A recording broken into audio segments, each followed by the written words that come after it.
Well, good evening. I think we have a few people. Looks like here in the session. Reverend Womack, thank you so much again for being here and being such an extraordinary host for not only host but also visionary for this extraordinary Rethinking Church Summit. My name is Christophe Ringer, and I'm here to talk a little bit about my book, Necropolitics, The Religious Crisis of Mass Incarceration in America. And I also have the opportunity to serve as, I teach theological ethics and society at Chicago Theological Seminary. It's good to see some CTS folks here, our president, Dr. Ray, also Reverend Brian Smith, Dean Collins. We've had a good CTS presence here, as well as I believe we're also one of the sponsors, so that's good as well. So what I'd like to do, if there are others here, you can feel free to say hello in the chat. And I'm going to begin to share my screen.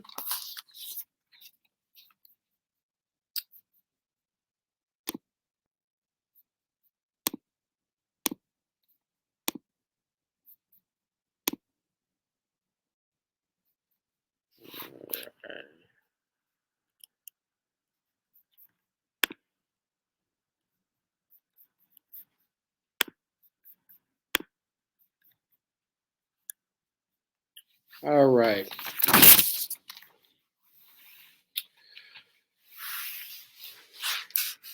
So make sure you can see. And can you see it okay when I make it full? Okay, perfect.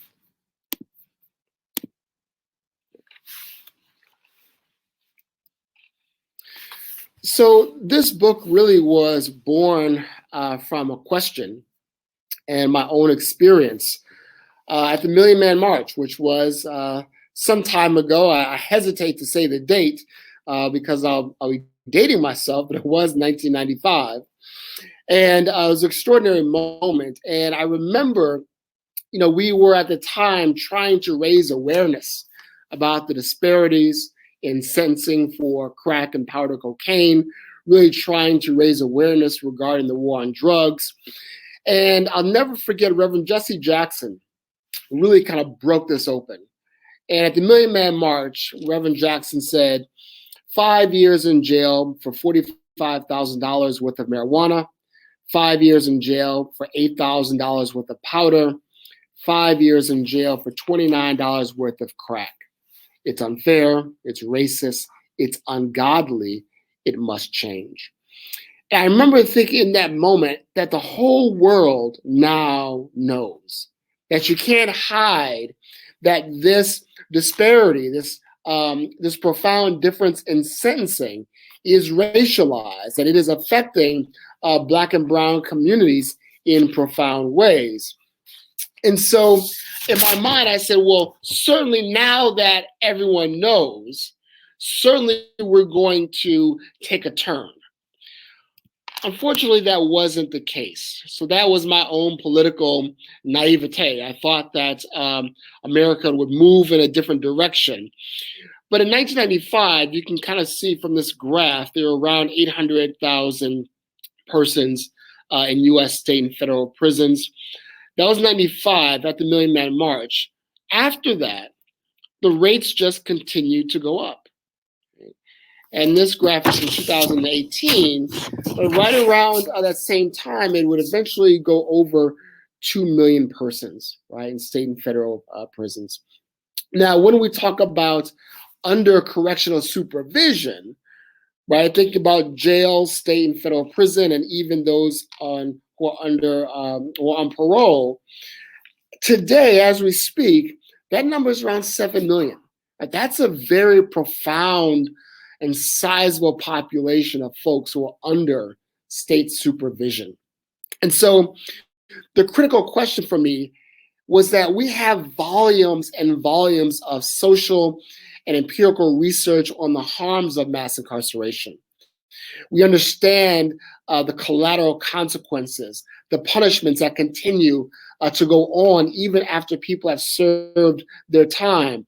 There are studies as to how people get shut out of the job market or regulated to the low wage sector of the economy. We have research on the political disenfranchisement of those who are formerly incarcerated. We know the effects on families and children. All of this has been documented. So the question then becomes, why does it persist? And in order to understand that question, we have to move from the data, right, kind of the raw facts, and move into the realm of meaning, right? What's happening that this problem persists even though we objectively know all of the problems and we know why this is bad public policy. So the question then is, the first question I set out to answer is what kind of problem is this precisely? There is a lot of language that we've been using to try to grapple with this problem. Some people refer to mass incarceration as the new Jim Crow. Others consider it a form of genocide. Some refer to this as neo-slavery. Many refer to this as the evidence that the 13th Amendment, right, that slavery just evolved. So we have all of this kind of language trying to name what this is. And for this book, I really wanted to take seriously that these are not trivial questions, because how you understand a problem influences how you will respond to a problem. And so in doing this research, kind of in crawling back historically and trying to understand the rise of mass incarceration and the relevance of religion, I discovered a tradition that I was not familiar with, but it turns out that it's really important for understanding not only the rise of mass incarceration, but also its persistence in public life. And actually, before I go to that slide, I apologize, there's a slide missing, but so let me just introduce this tradition to you. There's a tradition called execution sermons. Execution sermons understood America as the city on the hill. You've heard this language before. The language of the city on the hill is a staple often of political speeches. And this city on the hill is a symbol for America. And during the Puritan era, it is understood that family, state, and cosmos were all related, and they were saturated with the will of God. And America was being divinely guided by the will of God through God's providence. And the image of the criminal at that time was that the criminal was an ungrateful, disobedient child, resulting in later offenses against society for which the state then punishes, and then they receive their just deserts in hell. Now, in the New England colonies, the execution of a criminal was a profound religious and political event. Execution sermons were designed for those who were assembled to identify with the condemned as partakers in the reality of original sin, with the hope that those who were assembled would offer their own confession and repentance. So I want you to imagine someone who's in chains and a minister is standing next to them, and they are preaching this sermon on the meaning of their impending execution. Now, when the offender was Black, there was a difference in these sermons. The meaning of Black criminality was interpreted as, quote, ingratitude, disobedience, the base and greedy hankering for freedom and financial independence. That's actually coming from Reverend Cotton Mather, who wrote a famous execution sermon called Tremenda, the cries of those who are thunderstruck. Right? So again, Black criminality here is understood as ingratitude, disobedience, and a greedy desire for freedom and financial independence. So execution sermons during this time routinely served as warnings to both Blacks as well as whites and Native Americans servants about the desire for freedom. It was a way of saying, if you desire freedom, this is the result. And so what you have then in this religious tradition, in this profoundly religious culture, is the beginning of a long history of relating Black freedom to criminality. That Black citizenship and Black freedom has always been connected to whether or not we had the capacity to participate in self-governance, whether or not we could govern ourselves, and whether or not we were inherently prone to criminality. So I want to just back up a little bit and talk a little bit more about some of these sermons. In these sermons, what you see is that the Black criminal stands in for Black people, and their death represents the result of those whose desire for freedom, right, who are unfit for society. Right? So what's important here, theologically, I want you to consider this. Here you have Black criminals who don't stand for themselves, but stand in for an entire people. Whereas white criminals only stand in for themselves. They don't stand in for all of white people. Again, here in the theological and the religious is this birth, right, of this kind of criminalizing of Black people. And more importantly, those who were assembled understood this execution not just as punishment, but also as purge, like purging the social body from impurities. So it's important to recognize then that Black freedom from the very beginning was understood as a threat to the stability of what was understood as a well-ordered society. So I want you to think about the fact that here, Black criminals were used to interpret Black freedom. And so Black freedom then becomes the threat to not only society, but the stability of the cosmos as such.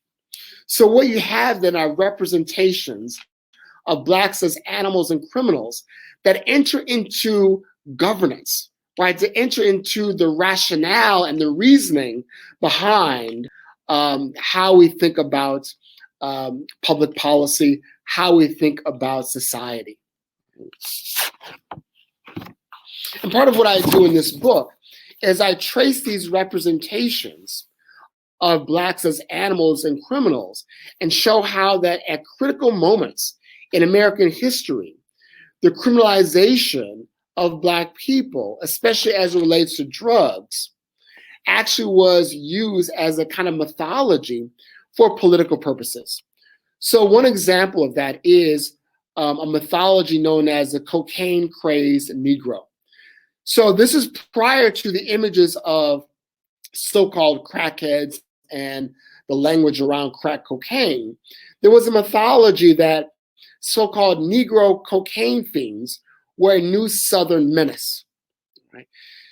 And what would happen is that the understanding was that when Black people would then ingest cocaine, that one, we were impervious to bullets, so police needed larger caliber bullets, that we would rape white women, and that we would be a threat to the social order of the South. So how did we even get into the business of criminalizing drugs? It's actually tied also to the virulent racism against Chinese Americans. What you had in California was Chinese labor that literally built the railroads. But yet, even as America needed Chinese labor, this virulent strain of anti-Chinese racism said that America is for whites only. Okay? And so China also had a problem with opium. And what you saw then was a way in which China said, you know what? If our fellow countrymen, country persons are not treated with respect, well, we won't give you this labor. But the US needed that labor, so the US said, we'll help you with your opium problem. We will criminalize opium. Southern states did not want this at all, because Southern states felt that if the US would put forth federal legislation criminalizing drugs, it might lead to issues related to civil rights. It might lead to federal intervention into the social order in the South. So what this mythology of the cocaine-crazed Negro did, it allowed Southern states to support federal regulation of drugs. And that's how we got into the business of criminalizing drugs. Drugs were associated with dangerous populations. So again, I trace this in the book. Later on, we begin to see these images again, this representation again, in the presidency of Ronald Reagan. Ronald Reagan gave a speech to all of the police chiefs in the nation. Right? And in this speech, he said, a portrait emerges, the portrait of a stark, staring face, a face that belongs to a frightening reality of our time, the face of the human predator, the face of a habitual criminal.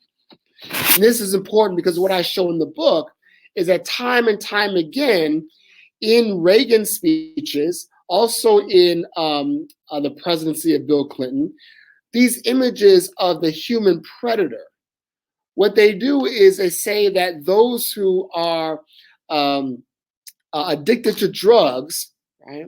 They're not human. Somehow or another, they are not fully human. They're subhuman. They do not belong to civil society. And in that same speech, Ronald Reagan casts a very stark vision of the role of police.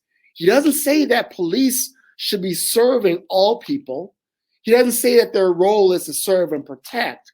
Reagan says that the police are the thin blue line that separate civilization from the jungle. And by the language of the jungle, he means largely urban areas. So urban areas are understood as outside of civil society. And the role of the police then is to contain, to discipline, and to punish. And this was at a time when America was under severe economic pressure, late 70s, early 80s.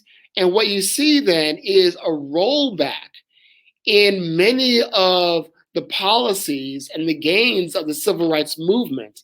And so demonizing, right, an entire population really was a way of managing and responding to the problems with poverty, right? The problems coming from a profound loss of jobs in our communities. Michael Novak was a well-known theologian. He was a Catholic theologian, very much influential in Reagan's thought. Not only was he a theologian, but he was taken seriously in what we call statecraft. He was taken seriously by public policymakers, people in the highest reaches of government. And Novak said that the criminal is an enemy of the human race. So what I want to kind of point out here is that we have a theology that is guiding government that understands entire populations as unredeemed and unredeemable.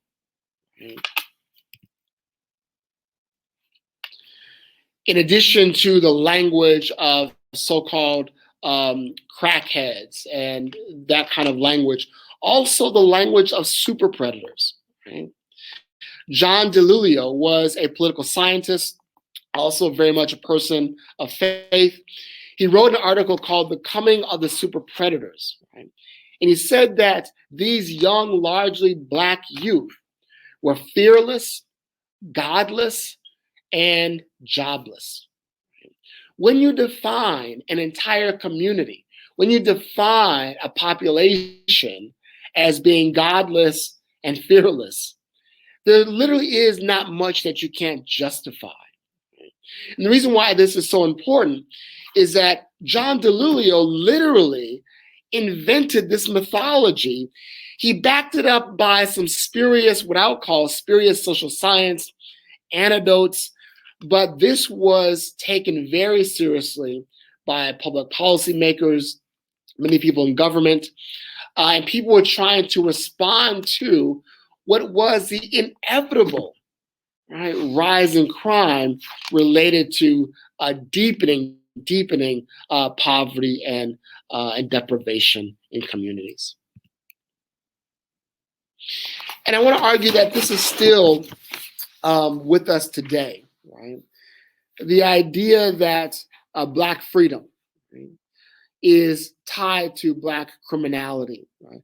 Tucker Carlson says, if we're going to survive as a country, we must defeat Black Lives Matter. Right? So once again, there is a common thread that whenever America is at a critical moment in which the future of the nation seems shaky, we have gone to criminalizing Black people, assuming that they are animals and criminals and do not rightly belong in civil society. So I want to stop there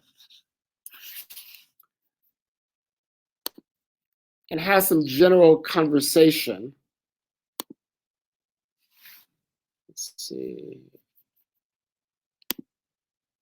Oh, there we go.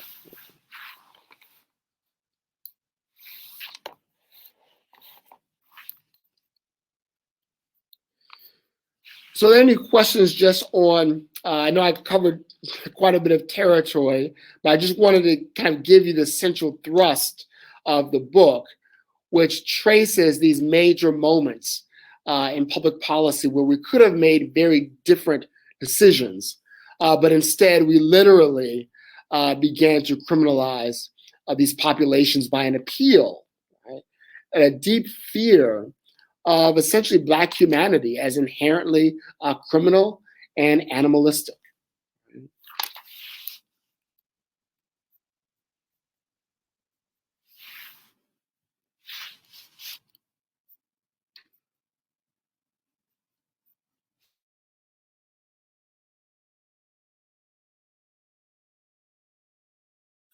So one thing what I'd like to also point out that I talk about in the book, earlier I mentioned that we have all these kinds of languages in which to grapple with mass incarceration, right? New Jim Crow and neo-slavery, et cetera. And the reason why I think taking these terms seriously is that we can begin to see where the continuities are, but also where the differences are, right? So it's important to point out that under slavery, a slave is the object of capital investment, right? In mass incarceration, people who are incarcerated are not the object of investment. It is the prison that is the object of investment, right? And once you have invested in prisons, you must then go and find people to occupy them. So that's a really important difference. And it's important to understand how we need to be grappling with this problem, because instead of investing in people, we have invested in the prisons, jails and prisons themselves. We've invested in policing itself. Part of what I also look at in the book is an emerging tradition called social justice mapping, right? And part of why this is important is that one of the claims that I make in the book is that when you think about the Christian imagination, right, and you think about the idea of hell, the idea of hell is a place, right, a space for punishment, right, a space that you will go to for eternity, right, and burn, right? So hell by definition is the use of space and time as an instrument of punishment. And so what I want the church to take seriously is that mass incarceration is the use of space and time as an instrument of punishment, that we have created literally hell on earth. And as a matter of Christian witness, we have to take seriously what happens with our tax dollars, right? What happens with our tax dollars that we are subsidizing our own oppression. And so part of this tradition of social justice mapping is to look at communities and to look at where we are putting our tax dollars, how we are making investments. So there's a wonderful website. I'll put it in the chat here. It's called Chicago's $1 Million Blocks. It's something that I share with my students, because what you can do is you can go to any block in Chicago and you can look at what we've spent on prisons, jails, and you can look on what we spent on drug treatment, social services. Right? And then look at those same areas, and those are also the areas where there are these huge payouts as it relates to police brutality. Right? So we, as a matter of public witness, I want to encourage churches to begin mapping how your tax dollars are used, and then begin to go and bear witness to say, we are not going to subsidize our oppression in this way. Right? Reverend Womack, what role has media played in reinforcing these narratives? Critical role. The media literally was, the images were kind of saturating the media, right, of Black people, not only as criminals and and animals, but the Willie Horton ads, right? Oftentimes, there's a term that sociologists use. It's called the backstage of society, right? So shows like The Wire, shows like Oz, right? Many average citizen actually takes a lot of information, right, from television and movies to understand this backstage of society. Right? So one of the challenges that we have, as much as I love Law and Order, right, as much as I appreciate a good police procedural, what people think police do is very different than what we see on television. So one of the challenges that we have in terms of public education around mass incarceration, we have to disabuse people that what they see on Law and Order or on their favorite television show is actually what happens in jails and prisons, and what happens with policing. Right? That's one of the biggest challenges we have is of the role of the media. Thank you for that.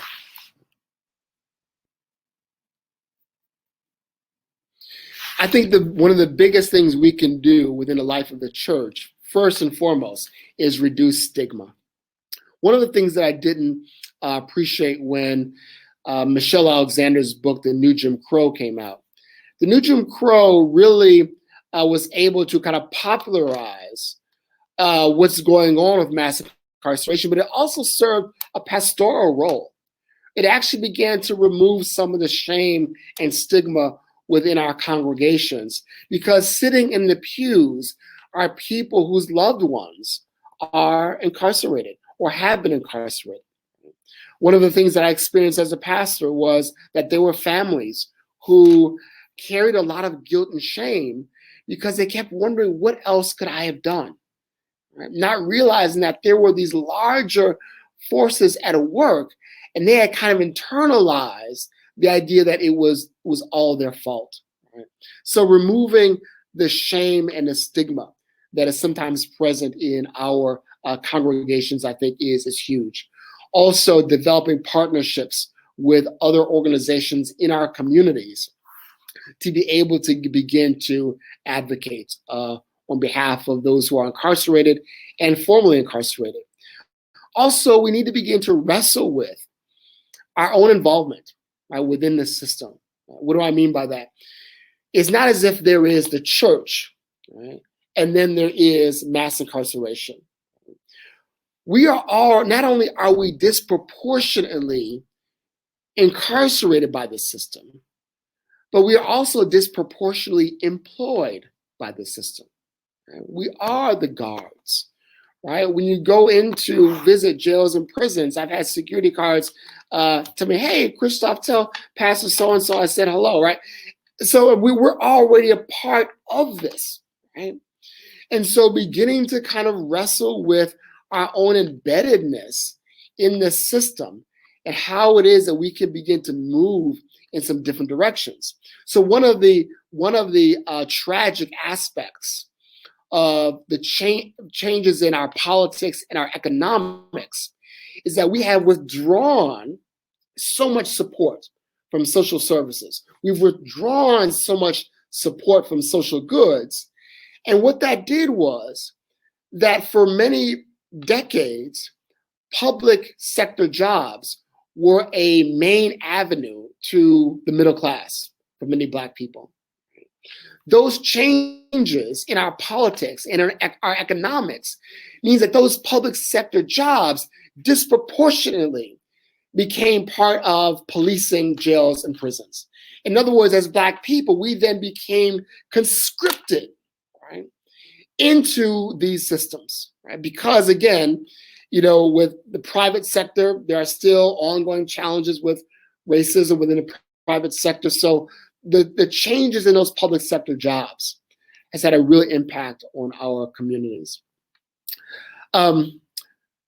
Reverend Smith says, Dr. Mayer, could you talk about how pervasive the system of mass incarceration is in terms of financial systems and other forms of economic infrastructures? Yes. One way I want to connect that question to Reverend Womack as well. How how states, right, allocate funds for prison building, I think, is a major area of intervention. Right? We have built an extraordinary economy around jails and prisons. Everything from food service, all of the telephone, right, charging people for their calls, but also too, there is an organization called Unicor, and Unicor actually uses federal labor to staff call centers, right, to make products for Fortune 500 companies. So one of the things that I really think we need to press is that if you are working, if you are incarcerated and you are producing products for Fortune 500 companies, that company should be able to hire you when you get out.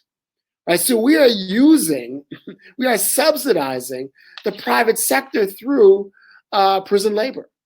Right? So one of the misconceptions that we often have is that people who are incarcerated are kind of making license plates.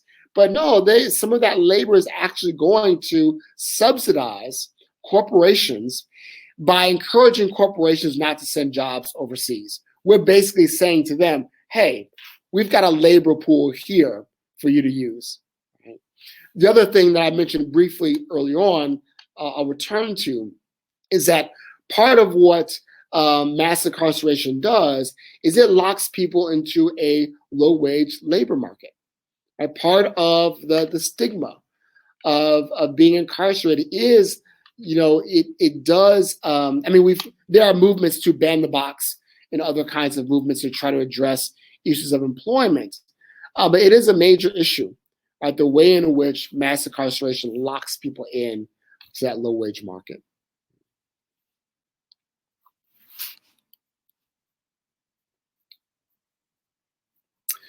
Are there any specific policies we should focus on? I would say one of the major areas for addressing mass incarceration, and there is a movement kind of growing around this, and that is pretrial incarceration, ending money bond. Right? As it stands right now today, there are just over 500,000 people who are sitting in jail, and they're sitting in jail for no other reason than they cannot afford bail. They've already been cleared by a judge. They've been told that they can go home, but they cannot afford bail. We have criminalized poverty, right? So pushing for policies to end money bail is a really profound entry point for churches. And not only is it a profound entry point in terms of being effective, in terms of shutting the front door to mass incarceration, but theologically, right? The first time I attended what we call a bailout, it was a Mother's Day bailout, where organizations and some churches bailed out mothers on Mother's Day. I thought about how many sermons and how many books I've read that talk about Jesus, right, setting the captives free, right, the good news. And here I'm actually seeing that become flesh, right? So it's a kind of incarnational kind of moment, right? To see that scripture being lived out. And so my hope, my prayer, right, is that Black churches across the nation will begin to set up bail funds and begin to bail people out who are languishing in jails for no other reason than they do not have money to post bail. And what this does, once you begin to work on issues of pretrial incarceration, or what we call wealth-based incarceration, one of the things that you realize is that we say in the society, right, that you are innocent until proven guilty. Right? We talk about the presumption of innocence. But in society, people assume that if you are in jail, you are guilty. So the consequence of not being able to post bail is that people just assume that you're supposed to be there. And there's not a lot of empathy. And we have studies that show that when you are languishing in jail and it's time for your court date, right, people end up with longer sentences, harsher penalties. Why? Because for someone who can afford bail, they show up with a nice suit and tie, it makes a difference, right? So I would say right now, churches really should be focusing on ending money bond across the nation. Also, looking at policies that make it very difficult for those who are formerly incarcerated to begin to put their lives back together. I would also say, so that's the second one. And the third is actually participating in campaigns to close jails and prisons, to decriminalize certain kinds of offenses. Those are concrete, tangible entry points for churches to be involved in.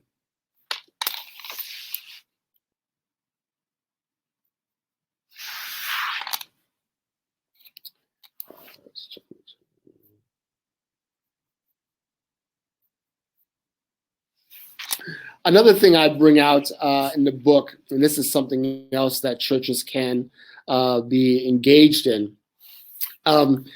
There was a situation here actually just a few years ago here in Illinois. And you had a situation where Bethel New Life was a CDC on the west side of Chicago, doing a lot of work in the Austin community. And they had contracts with the state. And the state ran into financial difficulties. And they went downstate to advocate to say, hey, we need the state to pay its bills. We're providing critical services for the community, the most distressed and underserved communities. But there was also a prison located in Pontiac. And that prison was slated to close, right? The crime rates were down. There were problems filling the beds. They were slated to close, but because that prison provides so many jobs in that community then went downstate and lobbied to keep that prison open. So what you had in this moment, there was this clash between those who wanted the state to focus on, look, close this prison, continue to put funds towards helping people, towards providing services. Well, Bethel New Life lost out. Right? They kept the prison open. And this is what I talk about in the book, that what we're engaged in is a politics of sacrifice. We are literally keeping certain conditions, right, we are literally keeping prosperity for some communities at the expense of others through public policy, right? Through our actions. So this really is a moment. I know many of you are familiar with the Poor People's Campaign, the work with Reverend Barber, but there is a long tradition that we have in the life of the church of thinking of city, state, and federal budgets as moral documents. Right? So again, as a matter of public witness, we have an opportunity to say, we want our city, we want our state to have moral values in terms of where our money goes. Right? And it is unconscionable to keep building more and more jails and prisons while divesting money away from things that we know creates healthy and thriving communities. Regarding, Reverend Smith is asking about a comparative analysis of justice systems worldwide. What were your findings? So this book is more focused on the US, but what I can say is this. When you look at other countries that have moved towards what we call abolition, right? Move towards a restorative justice model, right?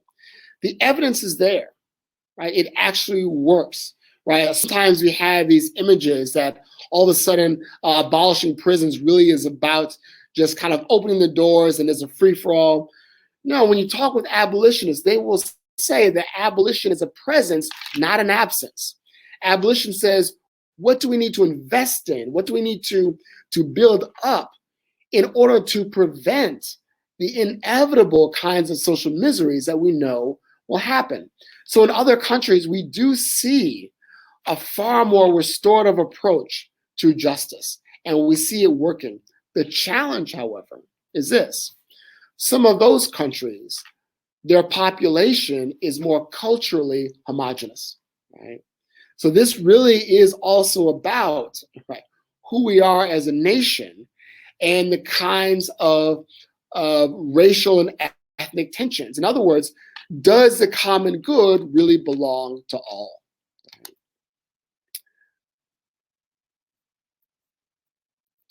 To really affect change in this machine that is so deeply ingrained in our country, where is our entry point? Where do we start?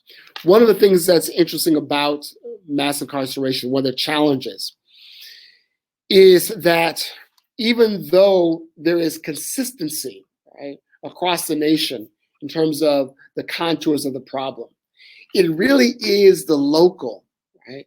The local is the entry point. Even though there is, even in my book, I deal with federal legislation, et cetera. But I would say looking at understanding understanding policing and jails in your city, understanding its architecture, if you will. So for example, here in Chicago, policing comes out of the city budget. But once you're arrested, you go to Cook County Jail. The Cook County Jail is from the county budget. Right? Understanding the systems that govern your community is absolutely critical. And being able to find pressure points, right, to connect with organizations that are doing advocacy and activism. And by activism, I really mean organizing, community organizing, right? Knocking on doors, talking with people in your community and building that political will. Without that political will, we cannot see any meaningful change. So I think starting at the local level, looking at understanding the dynamics of your local jail population, right? For example, during the pandemic, once again, the work we were doing on pretrial incarceration became more serious. We're saying, look, you have folks who have not had a trial. They're in jail only because they cannot pay, and now they are being subject to COVID-19, right? So I would say where to start, again, locally, understand the dynamics of your jails and prisons that are in your community, and connecting with local organizations that are already doing this work. Again, churches can establish a bail fund. That's a huge entry point. And as a matter of fact, that entry point begins to kind of understand the system, right, and how it works in your community. Also, too, I want to mention something that I think is important. Change also starts with our pulpits, right?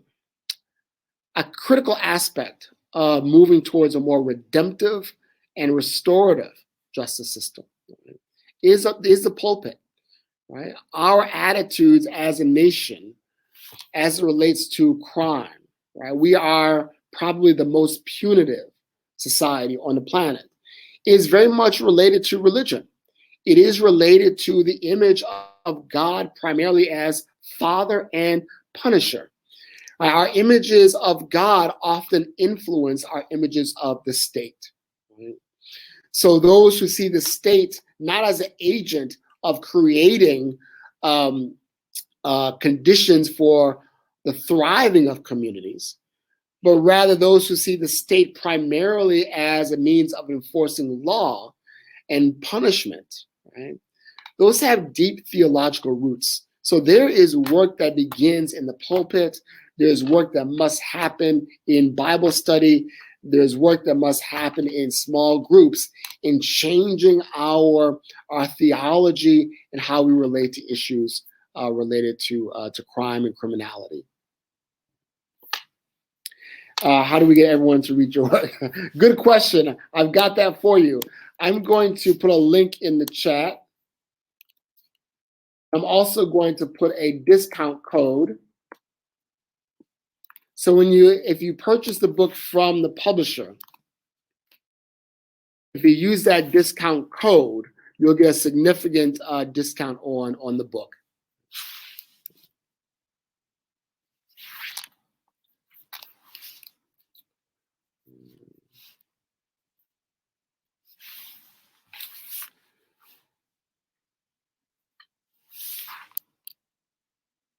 Wonderful. Thank you, Reverend Womack. So part of what I talk about in the book, I also mention this as well. This is another, I think, important entry point. As we're speaking, mass incarceration is once again transforming. It is what is on the horizon is electronic monitoring. And so many cities are touting themselves as having engaged in decarceration, when really what they've done is that they moved to electronic monitoring. What electronic monitoring does is it now recruits families, right? Recruits neighborhoods in the process essentially of jailing. And so electronic monitoring has all kinds of problems with it. There are lots of horror stories around electronic monitoring. But again, it is not oftentimes we're trying to use electronic monitoring as a kind of substitute, right? But we need to be very, very cautious. I think we need to be deeply concerned that this move towards electronic monitoring, right, it allows the criminal justice system an even deeper enmeshment into our communities and into the lives of our families and the people that we love. So again, we should be kind of very wary as we see cities that are celebrating decarceration, but they are not setting people free. They are not actually preserving the presumption of innocence. They're actually moving towards electronic monitoring.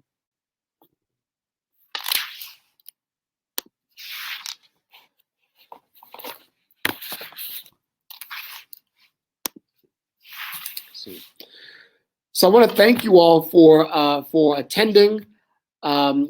Reverend Womack and again Reverend Smith, who have been journeying with me on this day. We had an earlier session on necropolitics, and prior to this session. So again, thank you so much for your support, and I look forward to engaging you further around these issues.